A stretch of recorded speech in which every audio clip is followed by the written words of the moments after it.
Merci, Madame la Ministre. La parole est à Madame Françoise Descamps-Crosnier. Allez, on a changé de question. On écoute.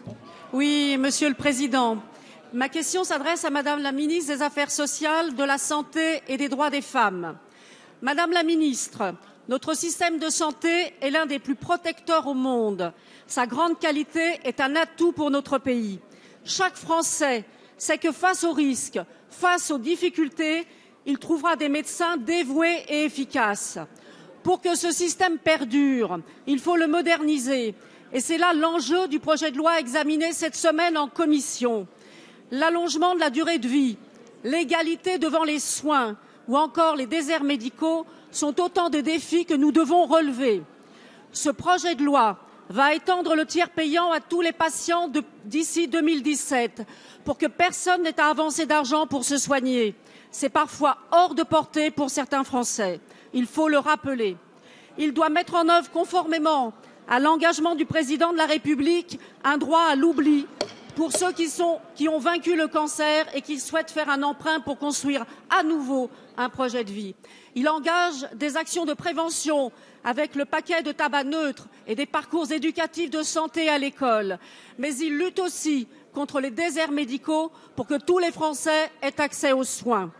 Cette loi, nous la construisons avec les professionnels de santé.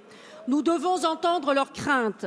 Madame la Ministre, vous avez mis en place des groupes de travail pour qu'une concertation approfondie ait lieu. Les patients sont au cœur de cette réforme et les professionnels sont nos partenaires pour la mener à bien.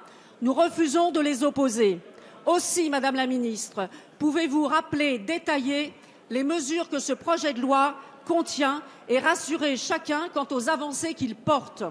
Merci. La parole est à Madame Marisol Touraine, ministre des Affaires sociales et de la Santé. Merci, Monsieur le Président, Mesdames et Messieurs les députés. Madame la députée Descamps-Crosnier, vous avez raison de rappeler que la loi de santé porte une ambition forte, cohérente, qui est de faire reculer les inégalités de santé. Et pour faire reculer les inégalités de santé, nous avons besoin de mesures engagées en matière de prévention qui aujourd'hui ne sont pas suffisamment importantes. Nous avons besoin de réorganiser notre système de santé en proximité autour du médecin traitant, de garantir l'accès aux soins pour tous à travers notamment des mesures comme le tiers payant. Et nous avons besoin de renforcer les droits des malades et vous avez évoqué cette belle et grande mesure annoncée par le président de la République du droit à l'oubli pour les anciens malades. Mais j'ai entendu que les professionnels expriment des inquiétudes. Je les ai entendus encore dimanche dernier. Et ces inquiétudes, elles portent pour une petite partie sur la loi, mais pour une petite partie seulement. Pour répondre à leurs demandes, j'ai mis en place des groupes de travail. Ces groupes de travail très constructifs ont permis d'aboutir à des améliorations de la loi. Et je le dis aux parlementaires de l'opposition, s'il y a des amendements du gouvernement qui sont présentés, je ne doute pas que l'opposition saura les étudier. S'il y a des amendements qui sont présentés, c'est précisément pour tenir compte de la concertation et montrer que le travail mené en commun a permis d'aboutir à des résultats. Mais au-delà de la loi, les professionnels de santé disent leur inquiétude sur l'avenir de leur métier.